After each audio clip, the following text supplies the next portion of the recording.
Hello and good evening. You're watching Malaysia Memilih. This is Astro AWANI's comprehensive coverage of GE-15 and beyond. I'm Melisa Idris. And I'm Hafiz Marzukhi, and believe it, we are still covering the post-coverage We are. Yeah, I mean, listen, yes, we know who the Prime Minister is, but we still have yet to get a lot of clarity on what the government will look like, what the cabinet will look like. But at least there's some clarity on who is actually in the government. We know for sure there are 82 of Pakatan Harapan and Muda included, 30 BN, 23 GPS, 6 GRS, 3 from Warisan, 1 from PBM through Larry Seng, 2 independents. Actually, 3 independents. Oh, okay. Who's in opposition? That's right. Okay, so opposition, we have Perikatan Nasional. So you've got PAS with 43 seats and Bersatu's 30. So more clarity as to what the coalition government looks like and who is in opposition. The question will be, Anwar, how will the Prime Minister tackle his first challenge in forming a coalition cabinet? How will he manage the competing interests that each party, each coalition will bring to the table? And when we're talking about interest, there's 148 interests to be different interests at the table. Yes, 148 MPs, which actually shows that Anwar now has the support of 2/3 of a majority in the assembly as of now. Of course, we are waiting for the Padang Serai by-election, and we don't know where, how it will tilt the support, but it's only by +1, so it doesn't. Well, it might strengthen the 2/3 majority. And to discuss further with us tonight, we have in the studio with us 2 of our guests. First, we have Jahabar Sadiq. He's been a journalist since 1988, and he runs the Malaysian Insight News portal. Yeah, and if you follow Jahabar on Twitter, you will have seen his very cryptic tweets this election cycle. So we're here to put him on the in the hot seat. Yes, and of course, next to him is Arinah Najwa Ahmad Said. She is a senior analyst at the political risk consultancy Bauer Group Asia. Thank you to both of you for joining us. Thank you. Thank you. This late at night. Let's start the ball rolling. The first question, actually, to the both of you: should the cabinet reflect representation in the coalition government, or should portfolios be given according to merit? Maybe Jahabar. Well, I think Anwar Ibrahim said there will be a very small cabinet. I presume that ministers will have more than one portfolio. There will also be 2 deputy prime ministers. I think most likely it will be on merit, but he will balance the need for representation in Peninsular Malaysia and Sabah and Sarawak because it's supposed to be an inclusive cabinet, inclusive government, and also with an eye towards state elections in some states within the next 6 months. So it'll be a very delicate balancing act. And I think most of the parties don't really want to be seen to be sitting next to each other anyway because of the state elections 6 months down the line. Well, Arinah, what do you think? No, I agree. I think it'll be an interesting one. Inclusivity, not just in terms of demographic, like regional representation, but also gender-wise. I think when it comes to female candidates, it's quite scarce, so I'm not sure how that's going to look like. I think it's less than 20%. Yeah, it is. I think now we'll have to wait for Padang Serai as well and see what the numbers. I mean, it's just 1 seat or 2 seats. Yeah, it's not much. Clearly, the cabinet itself might not be a very gender-equal cabinet. Can I come back to what you said, Jahabar, that we know it's going to be a small cabinet, but how much smaller can it be? Tun Dr. Mahathir famously kept his cabinet size small, 24 I think was roughly around that. And what are the drawbacks of having ministers hold 2 portfolios? I think the drawback is whether we have the talent that can hold 1 post even. Okay. If you look at the whole coalition. So 1 job also cannot do, now 2 jobs must do. I think that was the case for the previous 2 governments, right? Most of them were there because they wanted to keep support. This government is different in the sense that it is a unity government, so that means they would have signed a deal, an agreement to at least stay as government for a while, because I don't think the Malay rulers want to go through this experience so soon again. They have gone through this. This is the 3rd time. I don't think they have the patience to keep doing this groundhog day thing every couple of years. So what I see is that some ministries will be under a coordinating minister. Okay, I think that's most logical. So to the both of you, which ministries can be streamlined? Because if you think about a smaller cabinet, it just means that some ministries either have to be combined or streamlined without actually reducing the portfolio. Yeah. So Arinah, are there ministries that you think we can maybe streamline? Yeah, so I think definitely in terms of environment, natural resources, I think we did mostly. I mean, Hannah, you held, Yobiyin, everyone confuses them. But Yobiyin held, a portfolio of three portfolios, and that was split to three. So I think that's definitely one that can be sort of streamlined. I think there needs to be also some kind of re-looking into how exactly are we going to look at economic affairs / MITI / economic council. I think there were different variations of that. So will Anwar want to have an eminent council per se, to have one that maybe not, if they want to shrink it. So maybe that's also one area that they're going to look at into streamlining it. Yeah. Yeah, and now let's start talking about those individual ministries, right? The key portfolios. The key portfolios, right? Of course, one of the most important ones, definitely Ministry of Finance. Of course, the chatter in the social media, everyone has their dream pick. But of course, one of the names that always comes up is definitely Rafizi Ramli. And so this basically, how do you respond to this chatter? Well, okay, I think that there will be a balance of who takes the senior post, defense, home, finance, and education or something like that. I think, going by gut feel, Anwar will keep that post. I think a state exco makeup will be reflected in the federal cabinet. If you go to any state exco, there will be 8 or 9 of them holding excos, and they all each have 3 to 4 portfolios. I think with a unity government, you would want to keep the keys to the treasury to yourself, very close to yourself, rather than hand it over to another party, for example, and someone who can understand the nuances of the society that we live in, the rural Malays, the Sabahans and Sarawakians. So I would think that he is most capable for that job. He has done it before, obviously, and he was once seen as the world's best finance minister. Margaret Thatcher said that she would have had him on her team. But so I think he would keep it rather than say Rafizi. I think Rafizi would be, if he gets a role, it would be something else, something. What do you think it is? Something a bit more adversarial. I can't imagine. Adversarial? Yeah, what's an adversarial cabinet portfolio? Because he's a bit more, his personality is a bit more. Is it something like home or something? No, I don't think he'll get home. Okay. I think MITI could be possible. I think he would get trade or economics, because then he would be in charge of the GLCs and all the other development agencies and cut through all the wastages and look at procurement and all that. So I think that's the kind of split that you would have. But isn't that contrary to Anwar, the reformist, concentrating power in the executive by holding a finance ministry portfolio as Prime Minister? Isn't that what we were trying to avoid over all these Dr. years? Mahathir, who famously said he wouldn't hold any other post, right? Anwar Ibrahim has not made any promises except to say that it will be a small, compact cabinet. And that would just give you a clue that he would have to take some other portfolio too. You're paying attention to what's not said. Exactly, right? Because, he's just been Prime Minister for, 1.5 days. 1.5 days? Yes, and yeah, right? 36 hours. Actually, yes, from 5 p.m. yesterday, right? And so today most attention was paid on the fact that he was wearing sandals at his meeting, because it's Friday. He went to the mosque, right? So footwear was a consideration today. So people are looking at all the signals, right? But it's what he says and what he didn't say that really matters. And he did not say that he won't hold more than one post.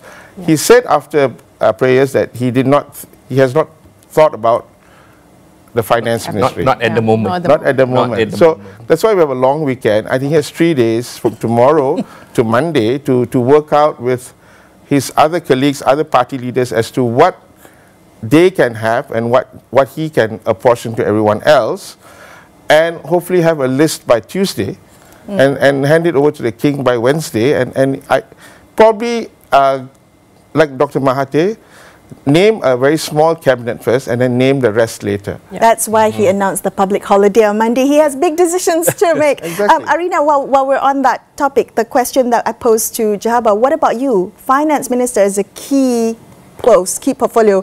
Who else, if not Rafizi, do you think might fit this portfolio, if it's not Anwar? Yeah, so interestingly, I think typically in Malaysia, MOF was held by a Malay minister, Malay personality. I think a lot of people have had, or society has had PTSD when Lim Guan Eng held the proposal. So, I mean, when it had the portfolio, so the proposal now is, should it go back to a Malay minister? So I think, although it has to be based on merit, unfortunately, that is a factor in considering, you know, which ministers go where.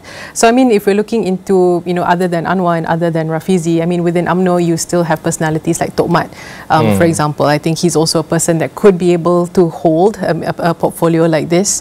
I know there's talk of Jogani, you know, coming back, and you know, he was in the finance ministry before, so could he come back as well? But I think there's also a lot of concern around 1MDB because, you know, he was there as well throughout that time, you know, and you know, the question of governance as well, you know, Prime Minister holding two portfolios, and now you had a person who was there as well when 1MDB happened. Could there be a governance issue as well? So I think these are the personalities that I hear, but if, you know, Anwar's trying to walk the talk in terms of reform and governance, then he really has to put these checks and balances into place. Yeah. Yeah. I mean, of course, Finance Ministry will be closely watched these next few days. But other than that, the other portfolio we have our eyes on is definitely education.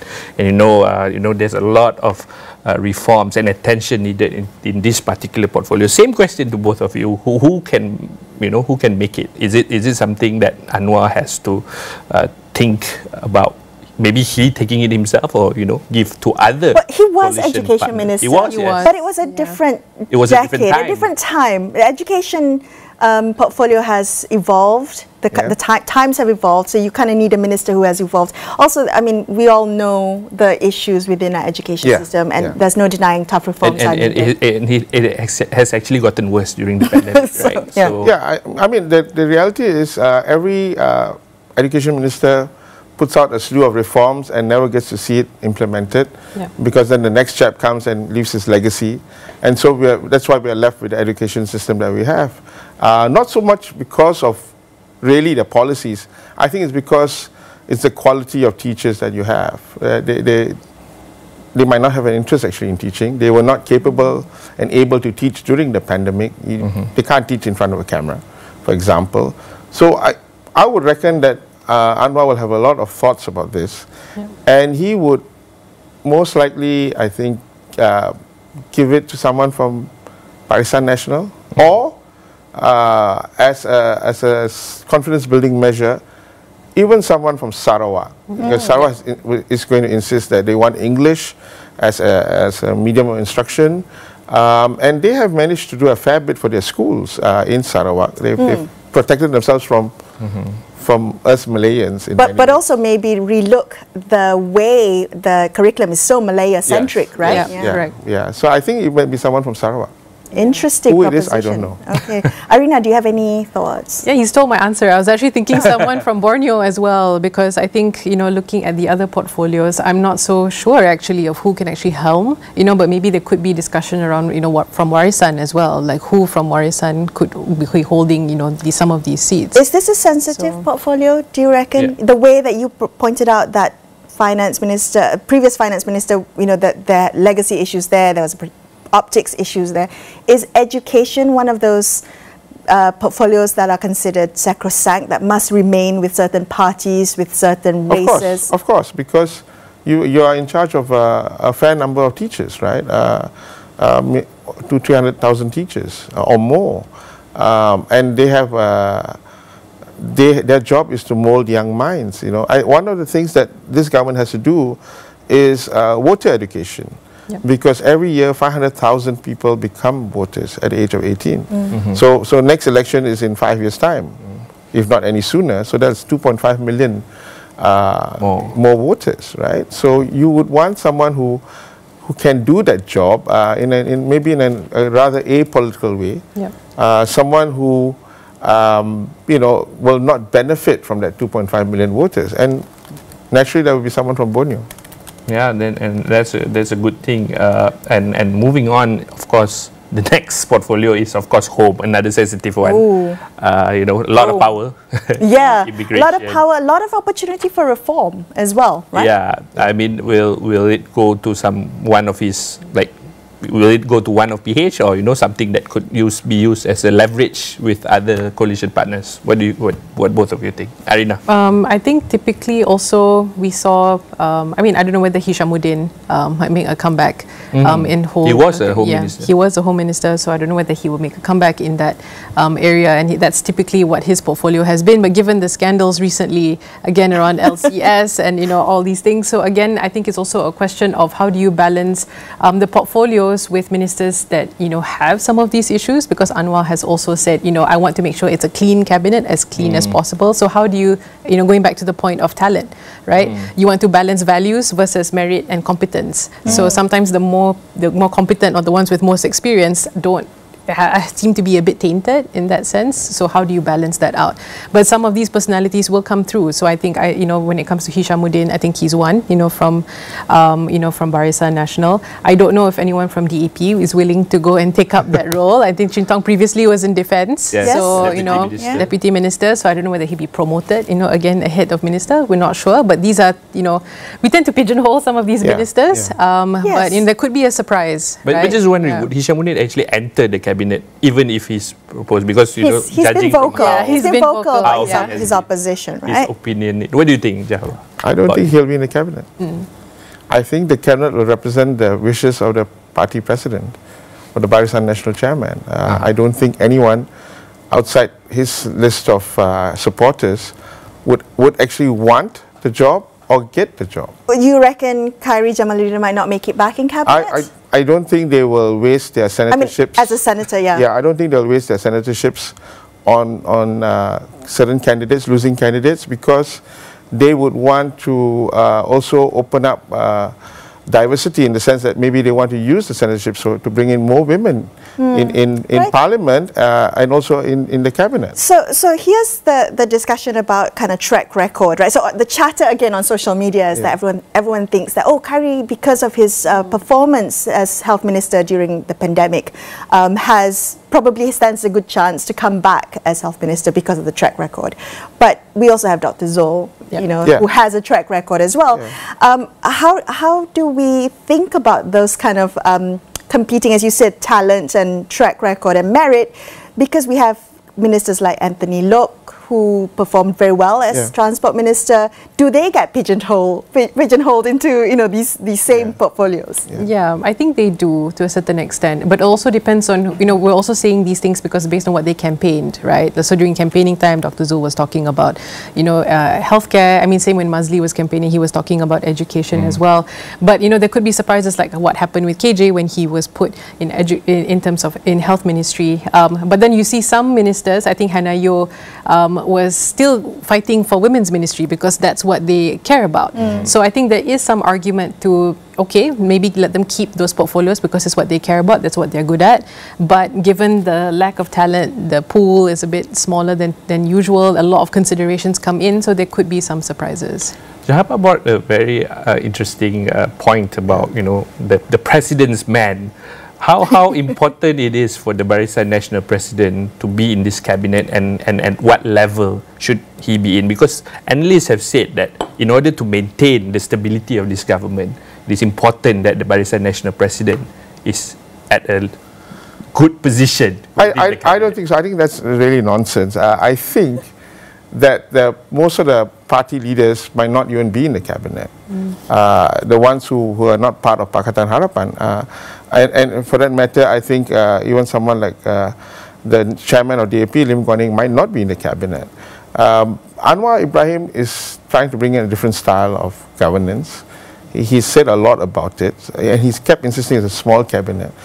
With 148 people in his coalition, 2/3 majority, I would think he would just take 20%, which is 28 people or 29 people. Shouldn't it be according to the seat representation? No, of course it is. DAP has 40 seats, therefore ought to have 27% of the seats in cabinet. But you see, we are not the Prime Minister, are we? Yes, I'm playing fantasy cabinet. We are looking from a very logical point of view. The logic is, by your proportion in the coalition, right? But I think Anwar Ibrahim has a different calculus on how he's going to get his numbers, and also whoever we name will have to get an approval from the king, right? The king will look at the list, right? And the king will say, no, I don't think this guy is suitable. I mean, this is how the king got these guys together to form a government after 4 days. So I think there will be some guiding hand from Istana Negara as to the kind of people who will be ministers, because they're looking at a long-term future of the country and the government. If you read the palace statement, he was very careful to say not everyone who wins won all, or everyone who loses, loses all. He was careful to say, your job is to take care of this country for the future. So it'll be very tempered by some realization that not everybody in that team wants to play with each other or wants to play together, right? They're there because it's convenient so that we can have a government. And some of them will have to sacrifice the job, right, for the greater good of the team. Also, Anwar Ibrahim has said that he will cut pay. He won't take pay. Yes. So I don't think it's attractive to a lot of people to take the headache of being a minister at half pay. Yes. Might not even have an official car anymore or any kind of escort. Amidst recession. Right. Amidst recession. Might not have the bad boy to carry his bag. Or even probably even an ADC for some of them. So you're looking at a completely different proposition from yesterday in Malaysia. All right, we're going to come back to this conversation about cutting pay and all the what the government and cabinet might look like. We're going to take a quick break, but we will be back after these messages. Stay tuned.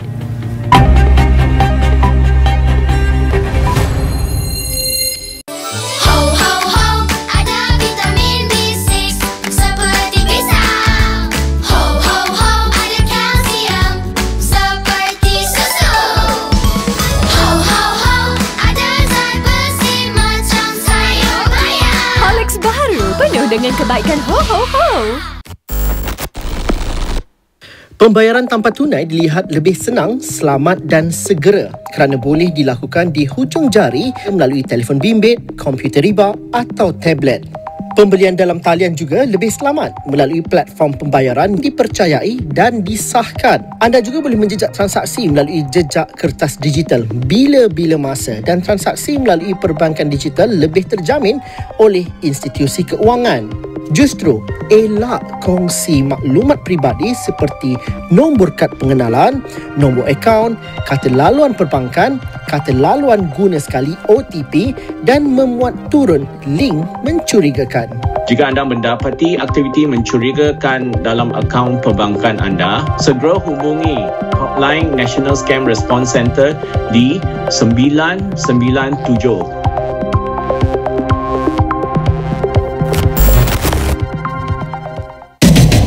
Perjuangan untuk Piala Dunia adalah suatu peluang yang abadi. Suatu peluang mencipta kemegahan. Inilah permulaannya. Perlawanan peringkat kumpulan Piala Dunia Qatar 2022. Kesemua 64 perlawanan secara langsung hanya di Astro.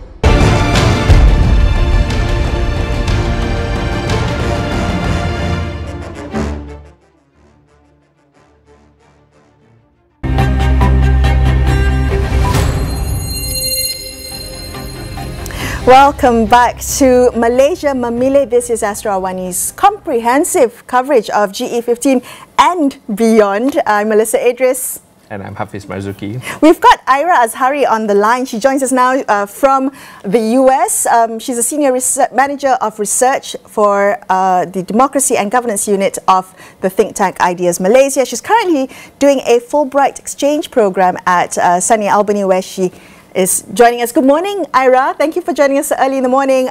Let's begin our conversation with a look at the cabinet composition.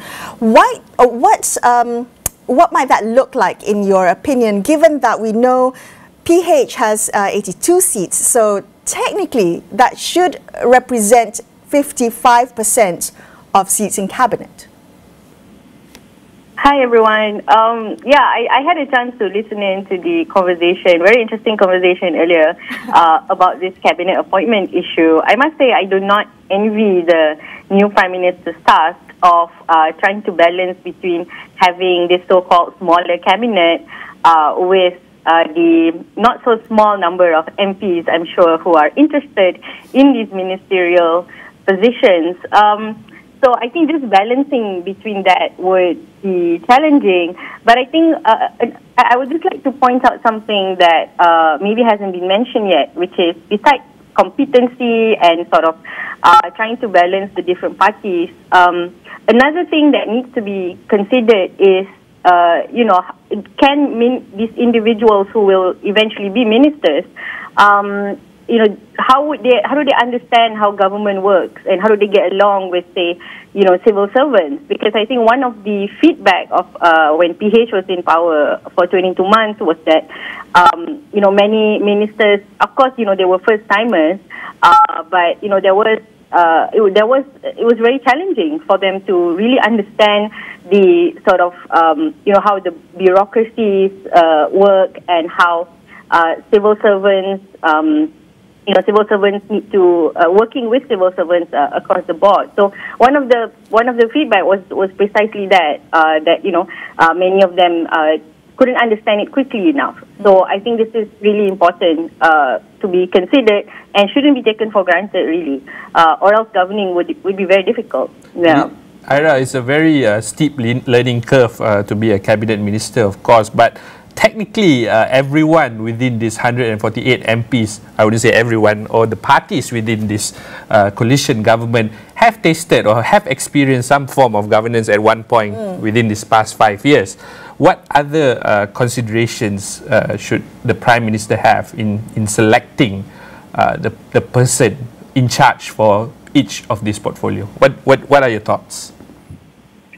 Well, I think it's really important to have, individuals who are able to have that longer-term vision, sort of longer-term policy plans for Malaysia, because, the last 2-3 years has been just so disruptive to our daily lives, to our economy, to the jobs sector that we have.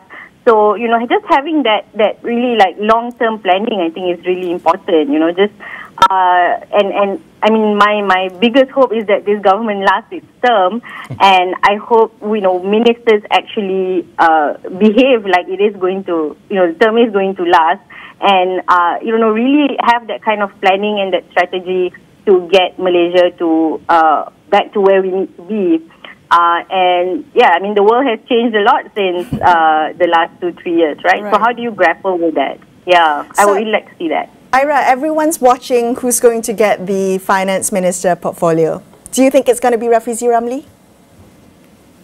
Well, I'm sure a lot of people want that portfolio as well, and probably he would be one of them. So I did read, the Prime Minister himself, I don't know, might consider being the finance minister too, since there's this whole making the cabinet smaller issue. So yeah, that will definitely be one of the hotly contested seats. Probably between probably it will be between PKR and UMNO. Might be between those two. Okay, I'm gonna ask you, which portfolios do you think will go to Barisan Nasional? Right. So that's an interesting question. Finance actually, probably, I don't know, might be one of them, or I would say maybe one of the senior ones definitely will need to go to. At least one of them go to the BN leaders education, maybe. Who knows? Yeah, that's about the cabinet. But on the other side, the opposition. What do you think PN would be like as an opposition? Yeah, so I think that is the other big thing that we need to look out for. Yeah, so we must remember that PAS has the largest number of seats in Parliament at the moment. And, PN is going to be a formidable opposition. My slight concern is that, when during the 22 months of PH administration, we did see that, opposition then, UMNO and PAS, really sort of took advantage of that to stir up, a lot of race and religious sensitivities. We had the anti-ICET rally that was, that kind of shocked everyone. So, and of course, the trends that we've seen leading up to this election does show this increasing use of race and religious rhetoric, which obviously is harmful to society. So I think this is something that needs to be tackled quickly from within the government. So I would say the appointment of the Minister of Religious Affairs would actually be really important, right? Because, it needs to balance a lot of things, right? This individual needs to be quite progressive, but not too progressive. Someone who can, be very firm on going against some of these, all of this religious rhetoric that we've seen, but also someone who, can sit on the same table with the opposition to really work out, what we want to do for a better Malaysia. So I think. Does anyone come to mind, Ira? As you're describing this, does anyone come to mind? Okay, I actually had a discussion with some of my friends last night about who might be good for Minister of Religious Affairs. You know what? It is really tough. I don't know. I was thinking of a few figures, but yeah, I mean the previous Dr. Mujahid lost his seat. Yeah. Fuzia Saleh lost her seat. So it's I don't know. It's a tough one. Ira, do you think there's a possibility that the Prime Minister may actually reach out and get someone like a mufti or someone else, someone who has religious authority to sit in the cabinet for that particular position?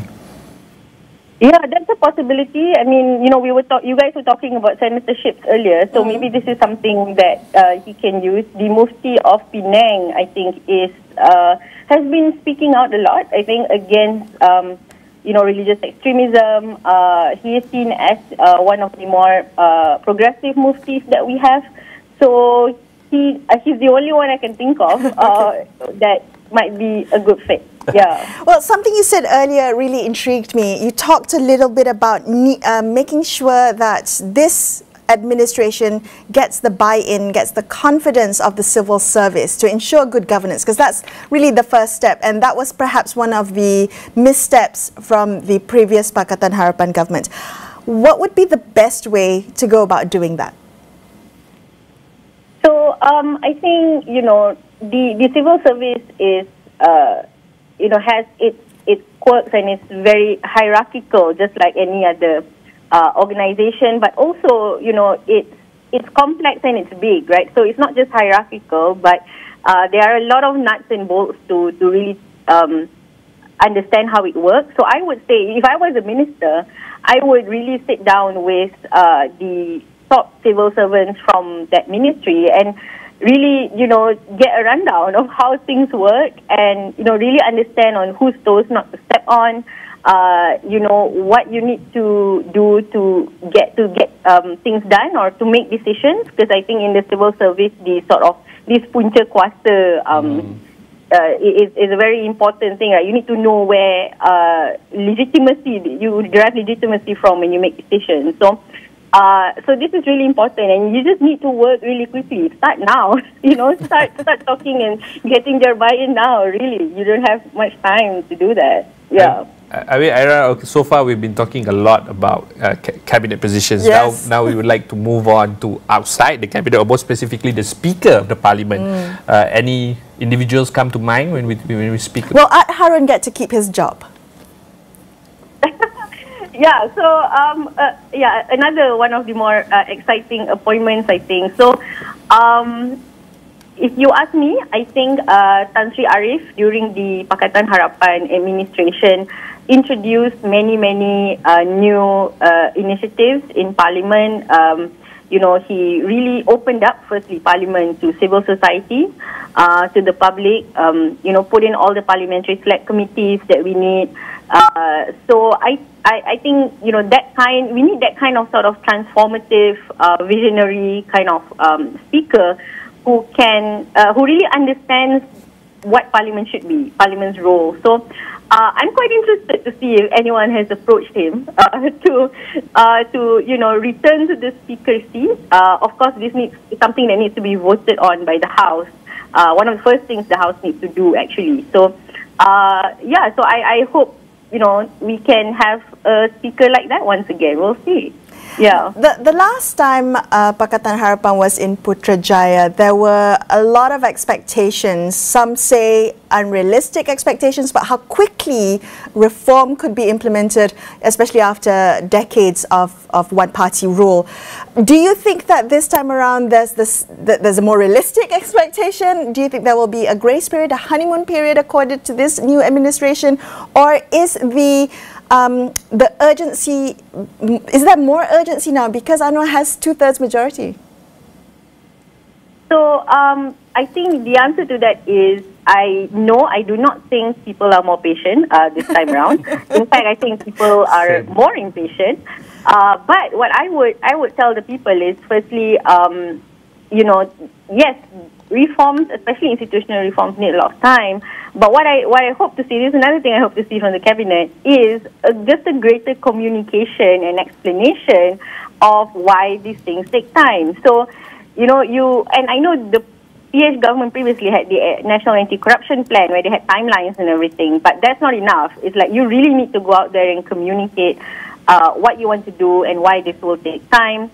And yeah, you need to just use all means of communication that you have available to say this, because yeah, I mean the public's patience is not, you know, we're not going to be more patient, I think, especially I think in terms of the sort of more cost of living promises, cost of living policies that needs to be implemented. Institutional reforms, I think, you know, they do have a bit of leeway. I think mostly civil society organizations will be keeping a watch on that, which is why it's important for any cabinet to, you know, get CSOs in and keep communicating with them on what's the progress of some of these reforms that needs to be done. So communication is key. You know, I hope that's one thing that the PH folks have learned from their first administration, right, that if they don't communicate, people won't know, and people just think that you're not doing anything when actually you have. So I think that's one huge thing that they need to do. Right. Thank you, Ira, for joining us on the show tonight. Ira Azhari there from Ideas Malaysia. We're going to take a very quick break here on the show. We'll be back with more with our guests in the studio. Stay tuned.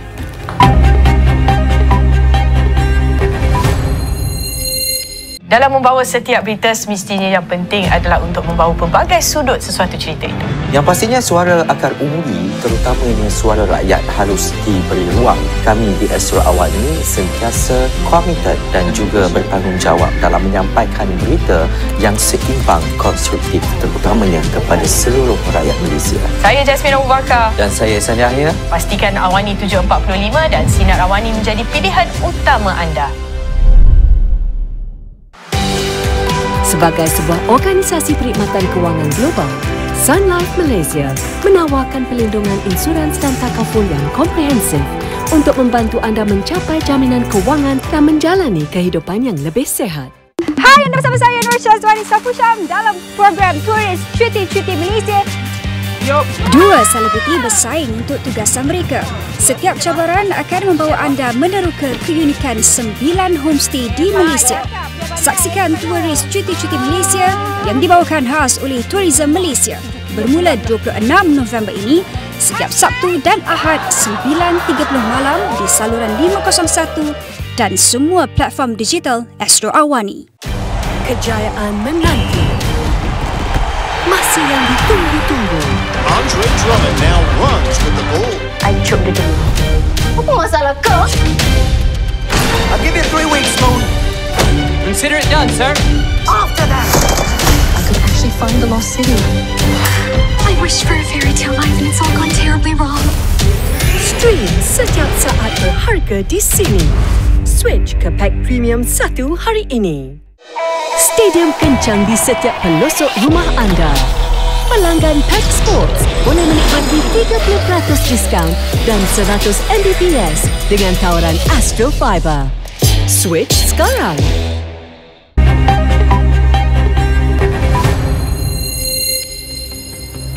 Welcome back to Malaysia Memilih, Astro AWANI's comprehensive coverage of GE-15 and beyond. You with me, Hafiz Marzukhi and Melisa Idris. And with us in the studio tonight, we have Jahabar Sadiq, who's the editor of the Malaysian Insight news portal, as well as Arinah Najwa Ahmad. She's the senior analyst at the political risk consultancy Power Group Asia. All right, so let's come back to the conversation. We spoke to Ira Azhari a little earlier. She had some interesting thoughts, but before we kind of respond to some of her thoughts, earlier in our conversation, Jahabar mentioned that he reckons there'll be 2 DPMs, one from the Borneo bloc representing. Arinah, what about you? Who do you think will be the DPM likely from Barisan Nasional, and who might be from the Borneo bloc? I think from Barisan Nasional, a strong candidate right now is Tok Mat. I think, he's sort of cleaner in comparison to the other candidates right now. If we're looking at Borneo, I think Shafi'i could be an option, but I don't know how that plays out within his relationship with Anwar. But I think these two are so far strong candidates. I would love to have a female DPM again, but I think there's conflict of interest because he's married to the former DPM. Sorry, forgot about that. Yeah, so I don't know whether that will cause some stirs, but I think that will be an interesting one. I think she might be speaker. Yeah. Do you think, speaking about conflict or speaking about family, Nurul Izzah didn't win her seat, but had a track record as a minister performing in that role. What do you think, she might make a comeback into I don't think she'll make a comeback. She was never in the previous government. Right. I think because she lost, and Anwar wants to be seen to be very fair, and he can be very fair. I think he will keep it tight, no family members in his cabinet, because then when he goes home, there might be issues also. But I think Dr. Wan Azhar could be speaker. Could be speaker, because then you're bringing more representation for women, right, in parliament. But wouldn't you consider that conflict of interest? No, I don't think so, because speaker is elected, right, by the MPs. Right, the speaker doesn't have to listen to the prime minister, right? But I think there is a possibility of that, unless they want to bring in any other women as speaker. Hannah Yeoh used to be speaker of the Selangor State Assembly. Azalina too, right? So there could be some leeway there as to one of them, if they don't get a cabinet post, they will get something in parliament. And I think that's one way of strengthening parliament, because you have a 2/3 majority now as it stands. And that just confirms Anwar Ibrahim's numbers of strong, formidable and convincing numbers, right? Yeah. It finally came true. So you would need someone strong in parliament to make sure the debates go well, and you're fair to the other side too, right? More so because the other side is the northeastern crescent of opposition. Right? Most of them are from Perlis, Kedah, Kelantan and Terengganu, and some in Johor and all that. So it'd be important to make sure that Parliament also performs its role. And the other reason is because the 2 top leaders of Perikatan Nasional have the worst attendance record in the previous Parliament, right? I think Muhyiddin, maybe because he was unwell, 28 out of 80 over days. Hadi Awang was 25 days. So people keep track of this, right? People outside, the ones who are playing fantasy cabinet now. So I think that'd be very important to see the performance of the opposition in not just opposing for the sake of opposing, or as Ira was talking about ISET and all that, playing their role to make sure that we have a robust parliament and keep this government in check. Other than Dr. Wan Azizah, do you think there's a possibility that Anwar might even extend another olive branch to Perikatan Nasional and supporting Perikatan Nasional's candidate for speaker, just to show a sense of that's possible. But you also remember that the opposition now gets the PAC chairman's job, right? Okay. So you have all the select committees and all that. They play a role there. I think probably be someone very impartial. If it's not any of the women MPs, it'll be someone very impartial out of the system. seem to be fair to every side. Art Harun, I thought, I mean, he's a personal friend. He's a decent bloke when you see him, when you have lunch with him. But I guess in Parliament, everybody was just coloured by the fact that he came in after the Sheraton move. So, you know, when you see large numbers of politicians in hotels, you just have to worry about the country. Okay, all right, so kind of frank talk. Who would you like to see in this cabinet that is currently not an MP? Not an MP.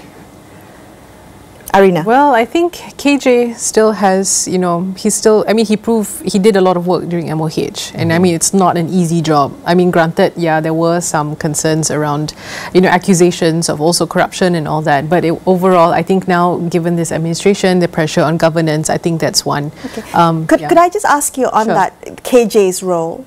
Because we have the UMNO party elections coming up soon, and he could be a challenger to Zahid, right? Would that be then Anwar Ibrahim hedging his bets against, you know, future party leadership by bringing him into cabinet? Any thoughts? No, I don't know whether it's more of, you know, because number one, I think within UMNO itself or within BN itself, it's already likely to be a bloodshed. Like, you know, coming up within PAL, coming up here, because there's a lot of dissatisfaction amongst the grassroots with how Zahid behaved vis-a-vis, you know, how Hishamuddin also responded with his own statements. So I think Anwar might be best to kind of stay out of that, I think, personally.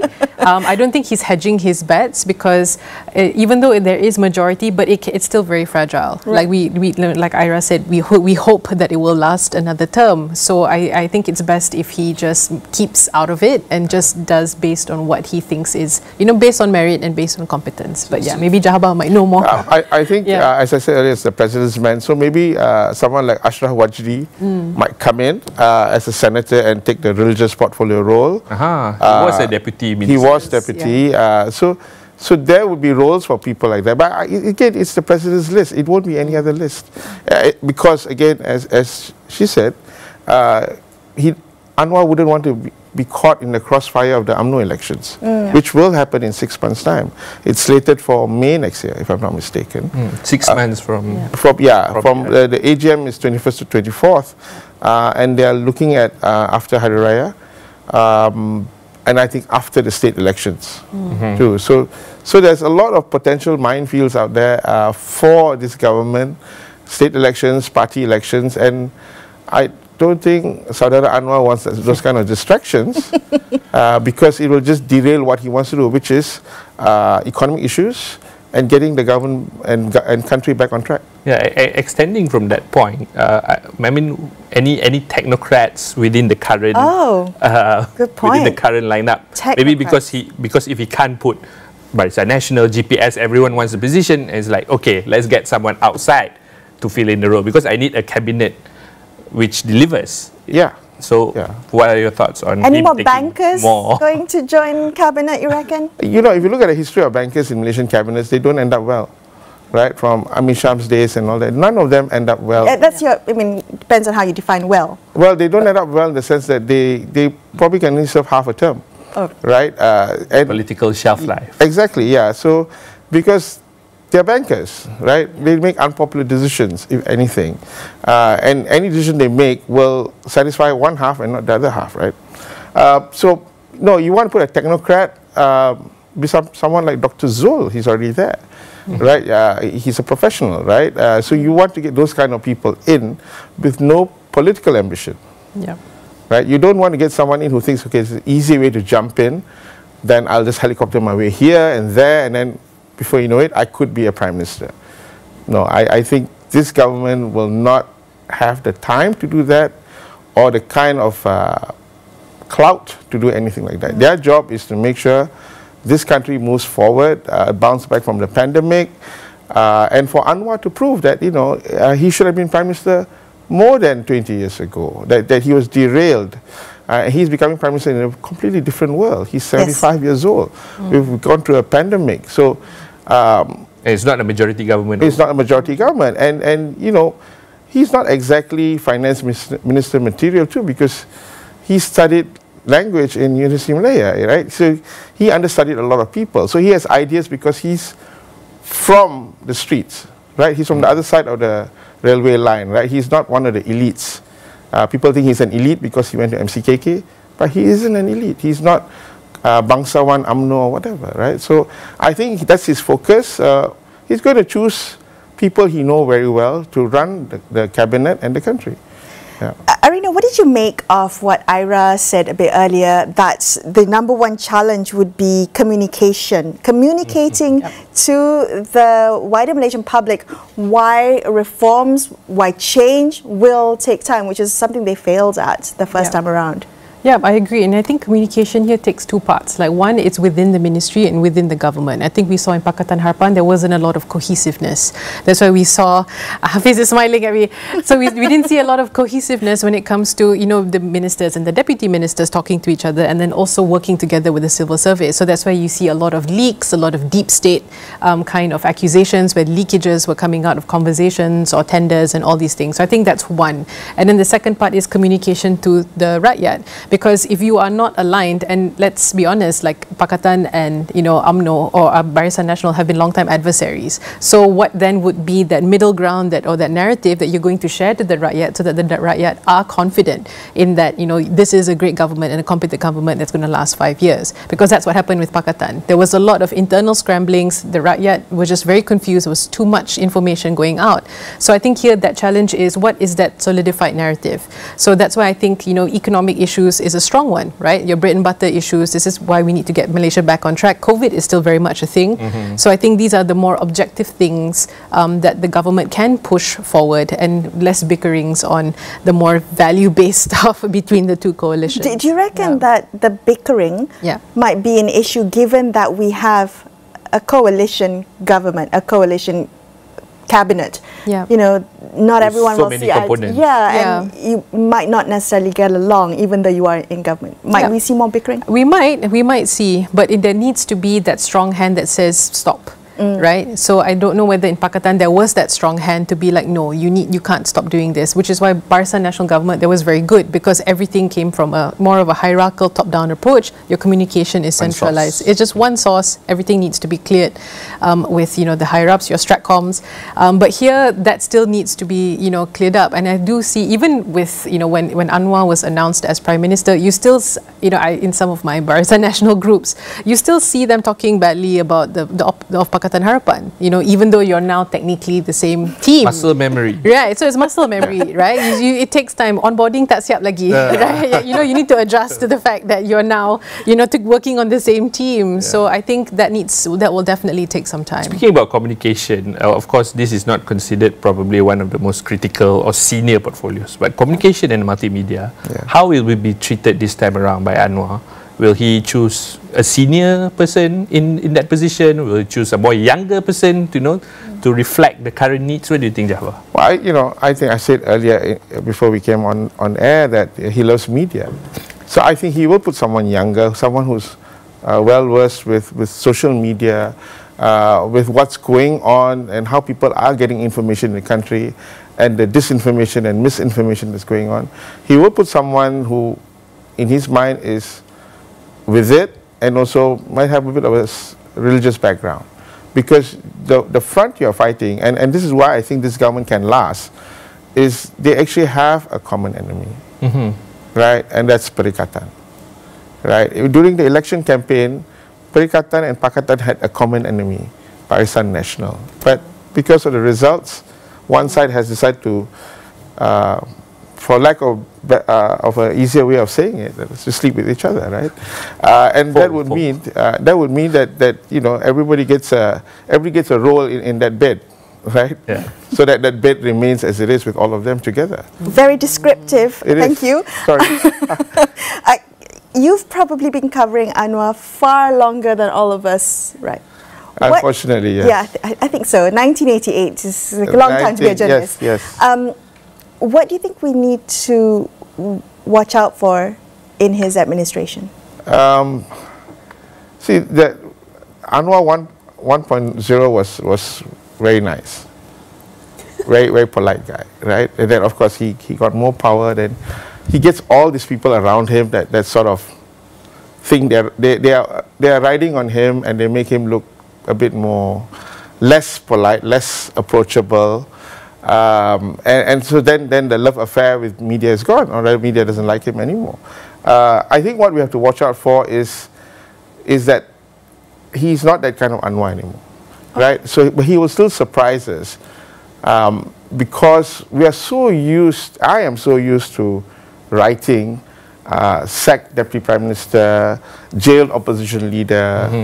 That's how I that's his identifier. Yeah, that's identifier, right? Now to say Prime Minister Anwar Ibrahim, for a lot of people it's joyous. For me it's difficult because my muscle memory says this, right? Opposition leader. Yeah, so I see from that point of view. I see Rafizi from that point of view of criticizing government, and because when the Pakatan Harapan government was there in 2018, both these two gentlemen were not part of the government. Yeah. Right. So whatever I think about it, it'll just be a complete surprise, you know, because he is not that guy who was sacked in 1998. He's not the same guy anymore. I guess we'll just have to discover for ourselves. Exactly. Thank you both for being here with us, spending your Friday evening with us. Thank you for that.